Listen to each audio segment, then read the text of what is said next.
अस्सलाम वालेकुम। Welcome back to SI reactions. तो कैसे हैं आप सब लोग? उम्मीद करते हैं आप लोग अच्छे होंगे। तो भाई बिश्नोई की और इनका ना कंपटीशन चल रहा है वैसे ब्रदर्स का।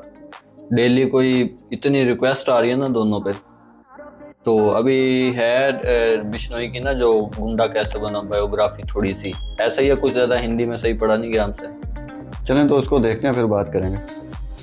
आखिर क्यों जिस पर मूसेवाला की हत्या का इल्जाम है उसे अपनी जान का डर सता रहा है। लॉरेंस बिश्नोई 30 साल से भी कम उम्र का ये नौजवान इन दिनों काफी चर्चा में है। इसका नाम पंजाब के फेमस सिंगर सिद्धू मूसेवाला की हत्या में आ रहा है। केवल छोटी सी उम्र में ही अपराध के रास्ते पर चलने वाला लॉरेंस बड़ी जल्दी तरक्की के पायदान पर चढ़ता चला गया। लॉरेंस इन दिनों जेल में है, लेकिन इससे उसके कारोबार और उसके डर पर कोई असर नहीं पड़ा। जुर्म की दुनिया में उसका सिक्का बराबर चल रहा है। हमारे आज की वीडियो में आखिरी तक बने रहिएगा। आज हम लेकर आए हैं लॉरेंस बिश्नोई के जीवन की अनसुनी कहानी। लॉरेंस बिश्नोई के ऊपर इस समय 50 से ज्यादा मामले दर्ज हैं। इन मामलों में हत्या जैसे संगीन अपराध भी शामिल है। इस समय लॉरेंस बिश्नोई लगभग 8 करोड़ की प्रॉपर्टी का अकेला मालिक है। लाखों रुपए के हथियार हमेशा अपने साथ रखता है। दिल्ली, पंजाब, हरियाणा, राजस्थान, ये 4 वो स्टेट है जहां लॉरेंस बिश्नोई की दहशत कायम है। चारों राज्यों में लॉरेंस बिश्नोई का कद इतना बड़ा है कि इसके आगे सभी गैंगस्टर का कद छोटा नजर आता है। कहने को तो वो देश की सबसे सुरक्षित जेल में है, लेकिन इसके बावजूद उसका कारोबार बराबर चल रहा है। इन्हीं इलाकों का एक और खूंखार अपराधी है काला जठेरी। लेकिन जब से लॉरेंस बिश्नोई के साथ आकर मिला है, तब से लॉरेंस के लिए काम करने वाले लड़कों की संख्या लगभग 700 के करीब पहुंच गई है। लॉरेंस बिश्नोई का जन्म 22 फरवरी 1992 को हुआ। पंजाब के अबोहर में पैदा हुआ लॉरेंस एक हिंदू परिवार से ताल्लुक रखता था। आइए जानते हैं लॉरेंस बिश्नोई की लव स्टोरी। लॉरेंस को जानने वाले कहते हैं कि जब ये 10वीं क्लास में था, तब अपने साथ पढ़ने वाले एक लड़की से इसे प्यार हो गया। लेकिन ये प्यार एक तरफा नहीं था, वो लड़की भी इससे प्यार किया करती थी। इसके बाद दोनों ने चंडीगढ़ के डीएवी स्कूल से 12वीं पास की और डीएवी कॉलेज में एडमिशन ले लिया। लॉरेंस बिश्नोई का रहन सहन शुरू से ही वीआईपी था, इसलिए लोगों की नजर में भी आ गया। पंजाब छात्र संगठन बनाया। उसका नाम था इन्फॉर्मेशन ऑफ पंजाब यूनिवर्सिटी यानी सोपू। कहते हैं कि आज भी पंजाब के विश्वविद्यालय के छात्र संघ चुनाव में लॉरेंस का ये संगठन चुनाव लड़ता है। उस समय कॉलेज में 2 गुट, जिनमें से एक गुट लॉरेंस के साथ था और दूसरा इसके विरोधियों का। लॉरेंस ने पंजाब यूनिवर्सिटी के छात्र संघ के अध्यक्ष पद के लिए चुनाव लड़ा, लेकिन वो हार गया और विरोधी पक्ष जीत गया। लॉरेंस के विरोधी पक्ष में उदय शाह और कई दूसरे बड़े लोग थे। वो लॉरेंस को जिंदगी में पहली बार हार का सामना करना पड़ा, इसलिए उसने अपने विरोधियों को सबक सिखाने का फैसला कर लिया। यहाँ से लॉरेंस और उसके विरोधियों के बीच झगड़ा शुरू हुआ, जो खतरनाक होता चला गया। साल 2011 में दोनों गुटों के बीच फायरिंग भी हुई। लॉरेंस बिश्नोई और दूसरे ग्रुप के बीच आमने सामने की फायरिंग हुई। कहते हैं कि उस समय का चंडीगढ़ का सेक्टर 11 पूरी तरह से हिल गया। कहते हैं कि लॉरेंस बिश्नोई पर पहली बार एफआईआर इसी मामले में हुई। लॉरेंस के विरोधियों ने एक दिन उसकी गर्लफ्रेंड को जिंदा जला दिया। कहते हैं कि यही वो टर्निंग पॉइंट था जहां से लॉरेंस ने अपराध की दुनिया में कदम रखा। उस समय लॉरेंस को लोगों ने बताया कि तुमने उदय शाह जैसे बड़े आदमी से पंगा लेकर अपने पांव पर कुल्हाड़ी मार ली। तब लॉरेंस ने भी अपने आप को बचाने के लिए उदय शाह के अगेंस्ट खड़े आपराधिक गुटों से हाथ मिलाना शुरू किया। लॉरेंस बिश्नोई की किस्मत भी जोरदार थी। कहते हैं कि साल 2006 में डिम्पी नाम के एक व्यक्ति की हत्या हो गई और इस हत्या में लॉरेंस के साथ साथ उसके दोस्त रॉकी का भी नाम आया। लेकिन लॉरेंस का नाम पर एफआईआर नहीं हुई, जबकि रॉकी जेल चला गया। इसके बाद साल 2011 में एक फाइनेंसर के साथ लूट की वारदात हुई, जिसमें भी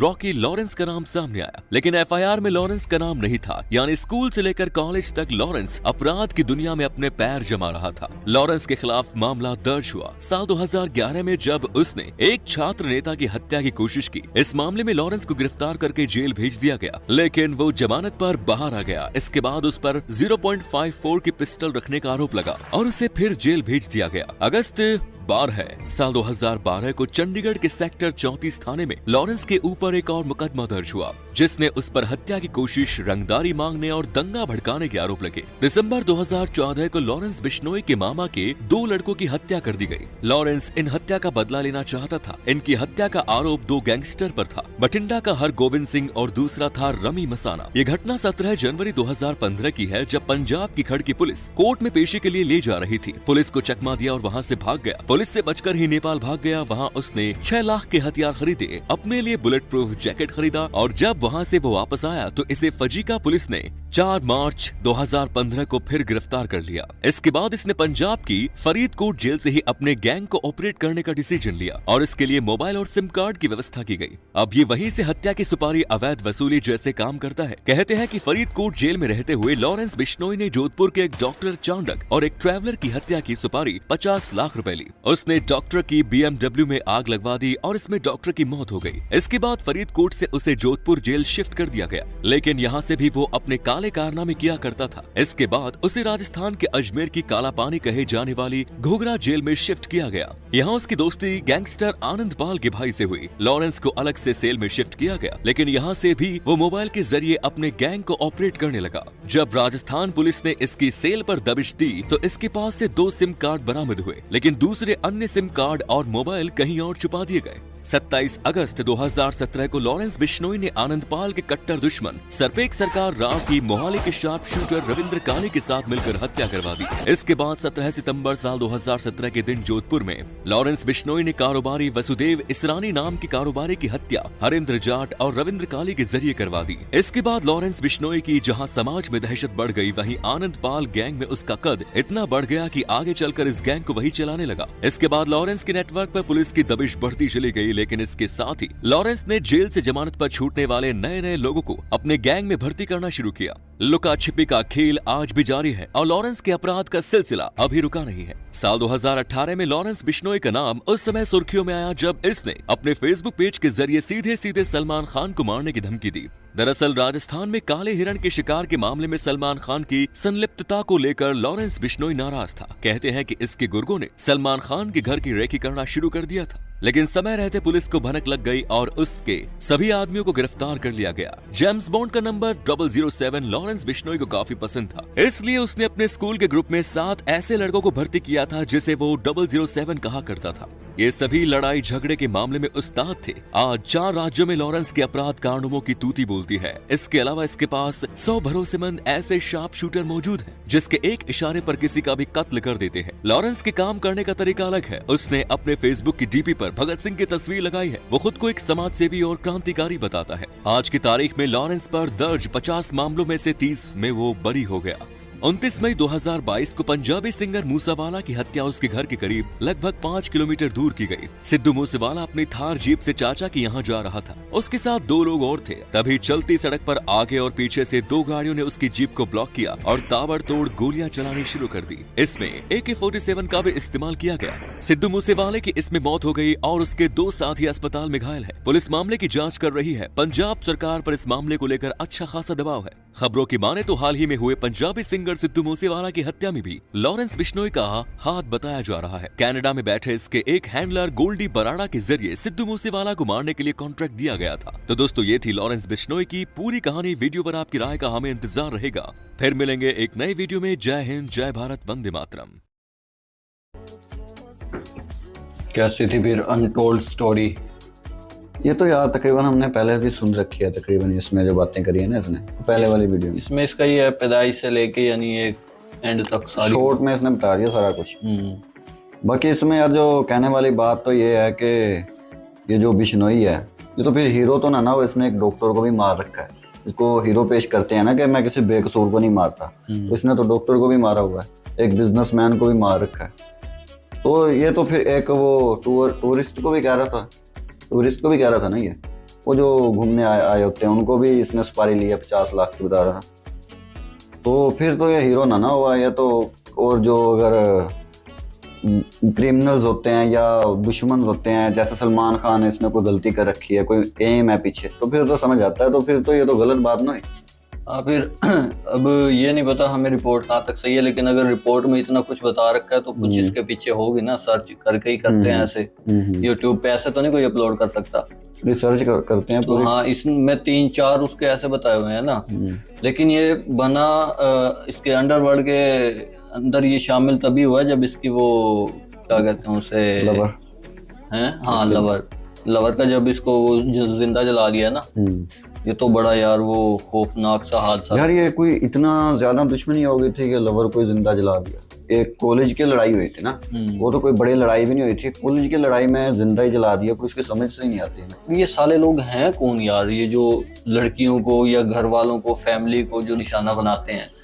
अगर दुश्मनी है उसके साथ है तो वो उसको मारो, तुम उसको मारो तुम लोग। जो ये तो इस्लाम में भी है, हिंदू धर्म में भी, हर मजहब के है, हर मजहब में है कि किसी अगर बाप ने कोई गलत काम किया तो बेटे को सजा नहीं मिल सकती उसको। बिल्कुल। बेटे ने किया तो बाप को नहीं मिल सकती। ये तो खैर इनका तो रिश्ता ही बड़ी दूर दूर का था, अभी तो शादी भी नहीं हुई। शादी भी नहीं हुई, वो लवर का वो कर कह के उसे जिंदा जला सिर्फ दिया। इस वजह से जलाया कि इसको ज्यादा तकलीफ हो, इसको ना जो कहते हैं ना, जो चीज पसंद हो उस चीज को खत्म कर दो, अगर किसी से खुशी छीननी है।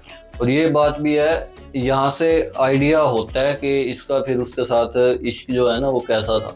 लव स्टोरी के अंदर ना जिंदा जलाया, तो इससे पता चलता है कि भाई ये कोई जो इश्क होता है ना आला लेवल पे जो होते हैं, यानी जो आशिक लोग असल में करते हैं ना, वो वाला सीन था इसका। यानी इतने एक्सट्रीम लेवल पे गया हो फिर ही कोई ऐसा स्टेप करता है ना। तो ये असल मुद्दा इसके पीछे वही है, इसको खराब करने में ना। तो उसका मतलब ये भी नहीं है कि आप किसी डॉक्टर की सुपारी ले लो या किसी टूरिस्ट आया हुआ उसको आप मार दो, बिजनेसमैन को मार दो। हाँ, तो जो भी इनके इसके लिए बिश्नोई के जो भक्त हैं या फैन है ना और एक और चीज भी है, ये लोग ना एक तो सुपारी लेते हैं ना, तो सुपारी के अलावा ये भत्ता भी लेते हैं। मैंने एक वीडियो देखी जिसमें ये जो पंजाबी सिंगर्स होते हैं, एक्टर्स होते हैं, इनसे भत्ता लेते हैं। शायद सिद्धू मूसेवाले के मारने के पीछे ये भी राज हो कि वो पैसे मांगे हो भत्ता वगैरह। नहीं, वो तो इसने मारा है उसी के लिए, वो जो खालिस्तान वाला इशू है या कुछ और एक दो मर्डर का केस, वो तो फिर इसने नहीं, वो तो फिर मोदी ने मरवाया ना, सीधी सी बात है। उस पे तो नहीं, उसके साथ इसकी पर्सनल भी तो थी ना दुश्मनी। पर्सनल भी थी, पर्सनल यार। एक और ये जो है ना, ये जो भत्ते वाला सीन है, ये भी बहुत ज्यादा चल रहा है। ये हमने पहले भी इस पे वीडियो बनाई थी ना, जब हमने कहा था कि ये भत्ता लेते हैं। इसने खुद भी डिनाई किया था, वो इंटरव्यू जो इसका हुआ था चला था। तो इसके जो फैंस हैं वो भी कहते हैं कि ये भत्ते वाला, ये इसके ऊपर ना, ये सिर्फ पुलिस जो है ना इसके ऊपर केसेस चलाने के लिए वो कर रही है। यार ऐसा थोड़ी हो सकता है, होता भी है काम क्रिमिनल्स का सारे काम। एक वो लक्की सुनील है भाई, जो वो बड़ा इनकी वीडियो पे कमेंट करते हैं और रेकमेंड करते हैं। वो कह रहे थे कि ये भत्ता सिर्फ उनसे लेते हैं जो 2 नंबरी का पैसा कमाते हैं ना। वो कह रहे थे जो ठेके चलते हैं ना शराब वाले, जेम्स बॉन्ड है। हाँ, जो शराब वाले ठेके चलते हैं ना, कह रहा उनको खत्म करने के लिए एक तो खत्म भी इसने बड़े करवाए हैं, और फिर उनको धमकियां देते हैं कि ये उठा लो यहाँ से, उनसे ये लेते हैं। मैंने कहा अगर ऐसा फिर तो बड़ा जबरदस्त है ये काम। और ये खुद को भी वो भगत सिंह का वो मानता है, भगत। तो अब आप लोग हमें कमेंट्स में बताइए कि इसके पीछे असल में रीज़न क्या है। इस जो रिपोर्ट ये है, इसके अंदर अनटोल्ड स्टोरी के अंदर क्या कितनी सच्चाई है कितनी नहीं, आप हमें अपनी कीमती राय से आगाह करें और कमेंट्स में बताया करें। आप एक और बात आपसे करनी थी कि आप लोग कई बता रहे होते हैं कि ना जो हम लिंक शेयर करते हैं वो यूट्यूब रिमूव कर देती है। तो डिस्क्रिप्शन के अंदर इसका इंस्टाग्राम का लिंक होता है, आप वहाँ पे शेयर कर दिया करें और वीडियो को लाइक भी किया करें, चैनल को सब्सक्राइब करें। तो मिलते हैं नेक्स्ट वीडियो में, तब तक के लिए अल्लाह हाफ़िज़।